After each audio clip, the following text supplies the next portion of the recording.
ஆள். ராமன் வருகிறேன் என்று சொன்ன நேரம் முடிஞ்சு போய்விட்டது.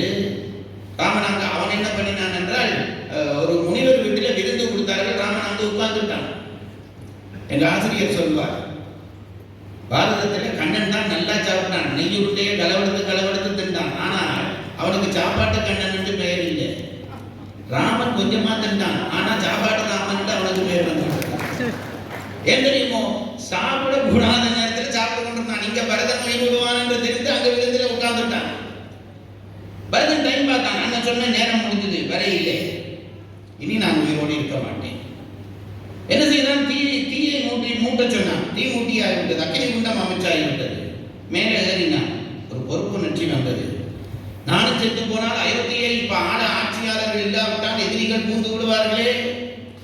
ஆகவே ஒரு ஆட்சியாளனை நியமித்து விட்டு தான் நான் சாக வேண்டும் என்று நினைத்தான். சத்ருக்கனை கூப்பிட்டான்.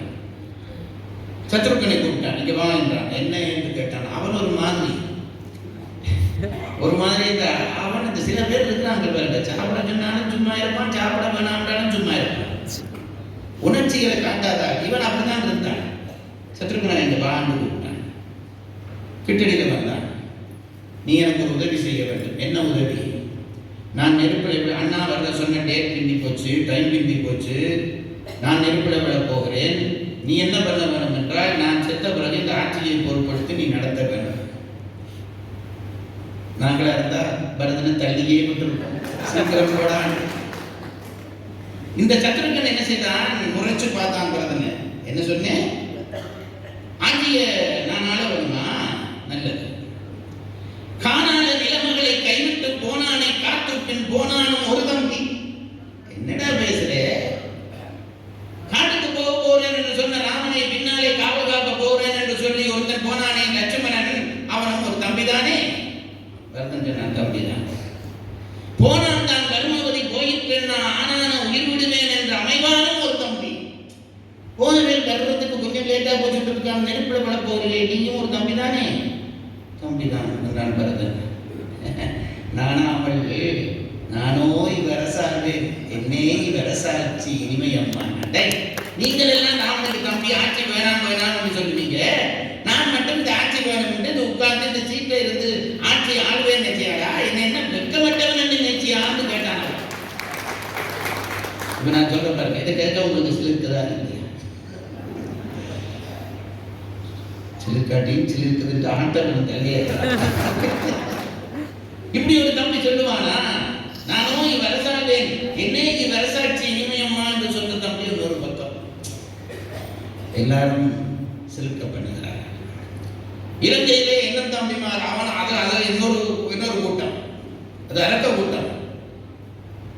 எல்லாம் முடிஞ்சது. வீரன் வந்துட்டான், போர் தொடங்கி விட்டது. கடைசி நேரத்திலே கும்பகர்ணன் வர்றான். இவனை பார்த்தா நல்லவனா தெரியலே, கூப்பிடுறான், இந்த கட்சிக்கு என்று கூப்பிட்டு ராமன் அனுப்பினான். இவன் போய் சொன்னான், வந்துட்டேன்னா எனக்கு ராமன் அந்த ஆட்சியை உனக்கு தருகிறேன் என்றான். உடனே கொடியை மாத்தி பிடிச்சிருவோம் நாங்க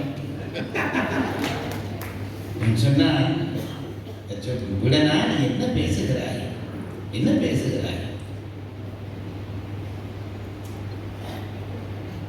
நீர் போல வாழ்வை நச்சி நெடுநாள் வரட்டு பின்னை போர்க்கோளம் செய்து விட்டார்க்கு உயிர் கொடாது அங்கு போகேன். ஆட்சியாடா பெருசு, எங்க அண்ணா என்ன எப்படி வளர்த்தான் தெரியுமாடா?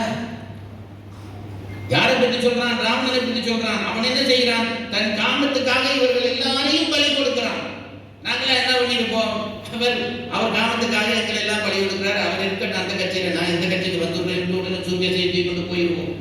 அவன் சொன்னான், அவன் இன்றைக்கு உள்ள பிழை என்னவாகவும் இருக்க வேண்டும். என் அண்ணா இல்லாவிட்டால் இலங்கை இல்லை, எங்களுடைய இந்த கம்பீரம் இல்லை, ராஜ்யம் இல்லை, அரக்க குலத்துக்கு பெருமை இல்லை. அவனா இருந்தாண்டா நாங்க வாழ்ந்தோம். அப்படிப்பட்ட என்னை என்ன சொல்கிறார்? நீர்கோள வாழ்வு. அதுக்கு ரெண்டு அர்த்தம் சொல்வார்கள். நீர்கோளம் என்பதற்கு தண்ணியிலே போட்ட கோலம், அதான் ஒரே எழுதுகிறது. நீர்கோளம் என்று வச்சா தண்ணிக்குள்ள குமிழ் தரும் பாருங்க, அந்த குமிழ் இப்படியே வந்து கொஞ்சம் டப் பண்ணி வெடிச்சிடும். இவ்வளவுதானேடா மனுஷ வாழ்க்கை. ராமன் பக்கம் வந்தா நான் சாகாம இருந்துருவேன்டா. அங்கேயும் எனக்கு மரணம் வரத்தானே போகிறது, அந்த மரணத்தையும் நான் அனுபவிக்கத்தானே போகிறேன்.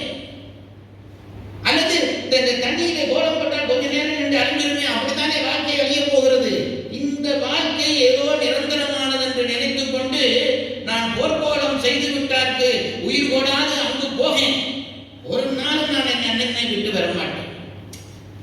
எனக்கு அவன் சொன்ன வார்த்தை கேட்டு சிரிக்கிறது உண்டு. என்ன சொன்னான்? லட்சத்துக்கு வீடுன்னு சொன்னான். அதுக்கு என்ன வந்துடுன்றான். அதுக்கு சொன்னான், சரி வந்துடுறேன். இதெல்லாம் ராமாயணத்தில் எங்கே இருக்குன்னு தேடாதீங்க. நானா ஒரு டூஃபு. நான் எப்பவும் சொல்றது பாருங்க, நான் பல பட்டிமன்றங்களில் சொல்லியிருக்கிறேன். உலவன் ஒரு அளவு தான் சொல்லலாம், மிச்சம் எல்லாம் பேச்சாளர்கள் நாங்கள் உள்ள போய் தேட வேணும். நான் உங்கள்கிட்ட கேட்கிறேனே, பல எல்லா இடத்துலையும் கேட்கிறேன், உங்கள்கிட்ட கேட்கிறேனே, ஒன்றுக்கு அடுத்த தானம் என்ன? இவர் கேட்கிறபடியா உலகமோ? ஒன்றுக்கு அடுத்த தானம் எது? நம்பர் எது? 2. ஒன்றுக்கு அடுத்த தானம் 2 இல்லை. 1க்கும் 2க்கும் இடையிலே 1.1, 1.2, 1.3 என்று 10 தானம் இருக்கிறது. தெரியுமா? அப்ப 1க்கு 2க்கு இடையில 10 நம்பர் இருக்கு. அவ்வளவு தானா என்றால் இல்லை. அது ஒவ்வொன்றுக்கும் இடையில 10 தான நம்பர் இருக்குது. 1.01, 1.02. புரியுதா? பிறகு அது கொண்டிலே 1.001, 0.02. இதெல்லாம் சொன்னா 2க்கு நாங்க போகவே முடியாது. அதனால 1க்கு அடுத்தது 2. மிச்சம் எல்லாம் உள்ளுக்கு இருக்கின்ற நீ தெரிஞ்சுக்கொள். புலவனும் அப்படித்தான் பாடுவான். அவன் பாடினதை சொல்லிட்டு போறதுக்கு ஜெயராஜன் ஐயாவும் என்னதுக்கு? அந்த இடையில இருக்கிற நம்பர்ஸை நாங்க காட்டணும். அதுதான் பேச்சாளனுடைய கடமை. அதனாலதான் நான் இப்படி என் இஷ்டத்துக்கு சொல்றது. வந்து கேட்டான், சரி நான் வந்துடுறேன்டா, இதெல்லாம் பாட்டுல தேடா இங்கே இருக்காது, நான் வந்துடுறேன்டா, விடனுக்கு நான் வந்துடுறேன். வந்தால் ராவணனை கொல்லுவான், அது நிச்சயம். ராவணன் இந்த போர்க்களத்தில் செத்து கிடப்பான். 10 தலையும் 20 கையும் சிதறி செத்து கிடப்பான். கீழ் சுத்தி நிற்கிறவனெல்லாம் என்ன சொல்லுவான் தெரியுமா? இந்த தடிமாடுகள் அண்ணனோட இருந்து திண்டிட்டு செத்து கிடக்கிறான்னு பார்த்து கொண்டு நிற்கிறீங்களே, இதற்கெல்லாம் மான ரோசம் இருக்கான்னு கேட்பானா? கேட்கவில்லையா? அவன் அப்படியே எடுத்து சொன்னான், தம்பியர் இன்றி மாண்டு கிடப்பரோ தமையன் மண்ணில்.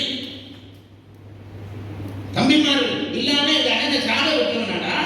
அண்ணனுக்கு முன்னுக்கு நான் சாவேன் என்று செத்த ஒரு தம்பி இருக்கிறானே, அவன்